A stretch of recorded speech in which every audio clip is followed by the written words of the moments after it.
cunooyin waxaa jira kalar leh haddii aad cuntid ilkahaaga markiiba kalarka rasmiga ay ahaayeen oo cadaanka bedelayo. Marka loo fiiriyo qurbaha iyo Afrika aad u raqiisan. Waxaa laga yaabaa $200 kaliya ilkaha birab in lagu xiro. I think saylet ama inay ka yartaa laga yaabaa. Laakiin qurbaha markaa fiirisid $2,000 $3,000 meelo qaar lagu xiraa. Assalaamu calaykum waraxmatullaahi wabarakaatuh. Anigoo walaalkiina Bashka Bashiir oo idin leh lagu soo dhawaado YouTube channelkayga. haddii aad tahay markii kugu horeysa aan soo booqato waxaan si sharaf leh kaaga codsanayaa inaad kanaalkeena subscribe bac ku siisid video like garee aad u mahadsan tahay. waxaan rabaa inaan kula wadaago qaab fudud aad ku caddayn kartid ilkahaaga. ilkahaaga mar walba inaad lahaatid ilka nadiifa oo cad qurux badan toosan aad ay wanaagsan tahay. waxay kuu saamaxaysaa inaad yeelatid dhool caddayn aad u qurux badan. markaad qoslaysid ama dadka aad la hadlaysid waxaad noqonaysaa qof aad u qurux badan. midda koobaad inaad yareysid cunooyinka kalarka leh amaba marka aad cuntid aad ka dabageysid biyo ama ka luluqatid. cunooyin waxaa jira kalar leh haddii aad cuntid ilkahaaga markiiba kalarka rasmiga ay ahaayeen oo cadaanka bedelayo. gaxwahoo kale, shaaha, sidoo kale dadka sigaarka caba ayagana way soo gashaa. waxyaabahaas dhan cunooyinkaas waxay leeyihiin kalar, marka waxay bedelayaan midabka saxda ahaa ee ilkaha.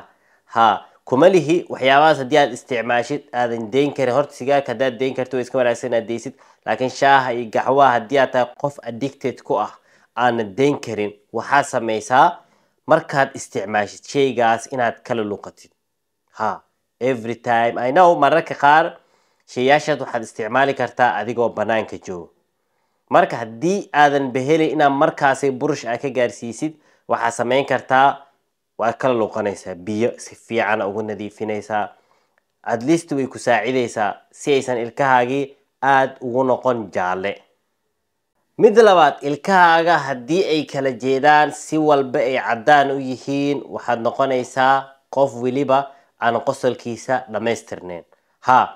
dabcan waa wada naqaanaa dad waxaa jira ilkahoodu way iska cad yihiin laakiin ilkihiya waxaa ku jira babanaan amaba ilig walba wuxuu ku yaalaa intuu ku yaala yacni space u dhexeeya.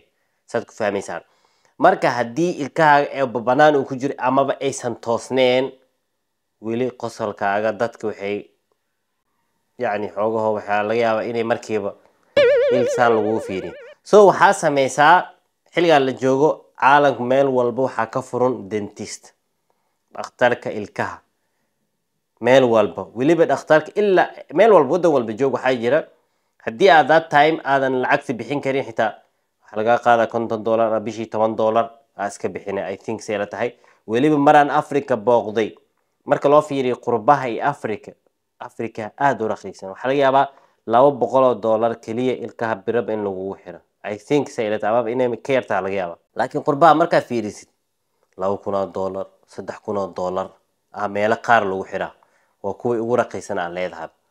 ayadoo saas tahay waxaa laga yaabaa in bil walba installment ku bixisid. bil walba markaad tegayso oo biraha lagu soo bedelayo waxaa bixinaysaa $150. yacni hadda waa marka kow haddii aad ilkahaaga ay babanaan uu ku jiro isku day inaad booqatid dhakhtarka dentistaha kugu dhow ee discountkana sameynayo.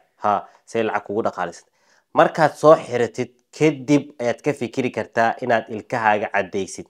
waxaan ka hadlayaa dadka ilkahooda spaceka u dhexeeya. midda saddexaad aad ilkahaaga si dabiici ah uga caddayn kartid waxaa weeye in aad maalinkii 3 jeer aad cadaysatid. maalinkii 3 jeer ugu yaraan inaad cadayatid. dabcan muuqaal hore ayaa jira qaabka cadayga ugu wanaagsan loo cadayan karo aan kaga hadalay. cadaya markaan ku leeyahay I know inaad cadayatid, laakiin ma ahan cadayga subaxi la soo kacay oo keliya. dadka qaar laga yaabaa xitaa xilligii subaxa inay iloobaan. cadayga waa muhiim waana caafimaad. so maalinkii 3 jeer. 3 jeer waxaan usoo qaatay waxay tahay qado, quraac, casho. mar walba cuntid inaad cadayatid. marka cadayga waa caafimaad. sidoo kale riixadda afkaaga kasoo baxaysa waxay noqonaysaa mid aan dadka qaar ay dhibsan. even adigoo subaxi soo cadayday haddii ay qado, quraac, casho aadan cadayan casarkii agtaada lama soo mari karo. waa dabiici waayo waa qasab. cunto meel wax lagu cunaayo waayo waa inaad cadayataa.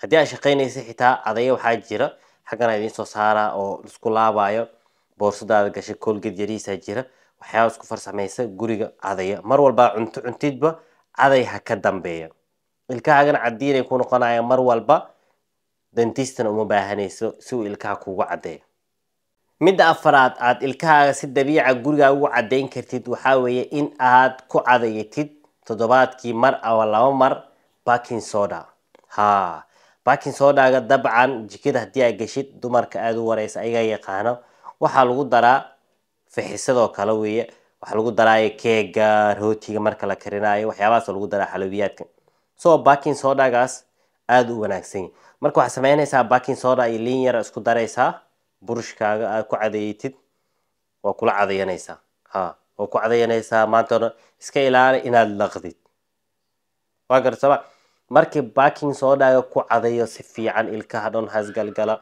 si fiican ugu cadaya toddobaadkii hadii hal mar ama laba mar adoo gurigaaga jooga si fiican ugu cadaytid waad ka dareemaysaa ilkahaaga inay aad cadeen u noqdaan tijaabi baking soda xagan idin soo saar last but not least cadayga geedka inaad isticmaashid miswaak cadayga geedka waa dabiici waxa ku jirta maada ilkaha cadeynaysa dadkii hore ilkood hadii aragtid cadaan mar walba waxay isticmaali jireen walaana Colgate isticmaali jireen wala burush cadayga geedka waliba midka xididka waliba waxa aad u wanaagsan dadka Afrika soo qooyan oo fresh ay helayaan marka kaasna qayb ayuu ka yahay in aad ilkahaaga si wanaagsan ugu cadaysid cadayga marka asigana saddex mar ayaad cadaynaysaa sida dabiiciga mar walba waad badinaysaa halka mar kaliya oo subaxii la maro hadii aad isticmaashid waxaad ku dari kartaa xitaa waagan yara waxa xasuustaa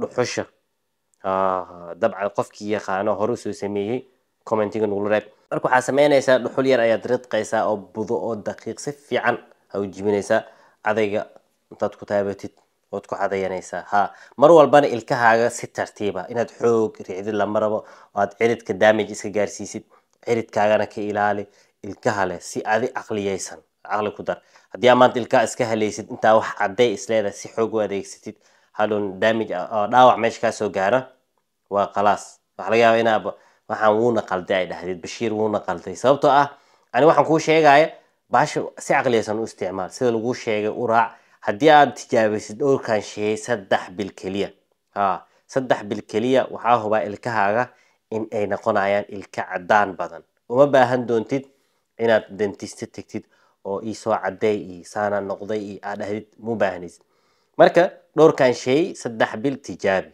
insha Allah waxaad arki doontaa markaad qosashid qof walba waaw dhowr cadeen qurux badan ayaa leedahay in lagu soo dhaha for sure marka waxa jeclaysta inaan kula wadaago dhowrkaas shay aad ku cadeyn kartid ilkahaaga si dabiici ah adigoo gurigaaga jooga soo tijaabi hadii aad ka heshay muuqaalka ha iloobin walaalaha kale ee khayrka jecel inaad la sii share gareyso si aad adigana ajar uga heshid sidoo kale hambalyada aan sii bilaawno iyo dabaaldega boqolkii kun waxa ka dhiman 9,000 9,000 kaliya ka dhiman almost maalmahan socodkeena aad u wanaagsan yahay insha Allah rajadayna waxay tahay intuusan dhamaan sanadkan in aan buuxino almost 10 beri ka dhiman 10kaas beri aan ku gaarsiino 9,000 hadii aad daawanaysid muuqaalkan oo kugu amaana inaad walaalaha kale sii share gareysid waliba adigana hadii aadan subscribe noo ahayn subscribe inaan soo dhaxdid waxa sugay inta kulmi doona muuqaalka xig waxa idin leeyahay assalamu alaykum wa rahmatullahi ta'ala wa barakatuh peace and love nabada ka shaqeeyna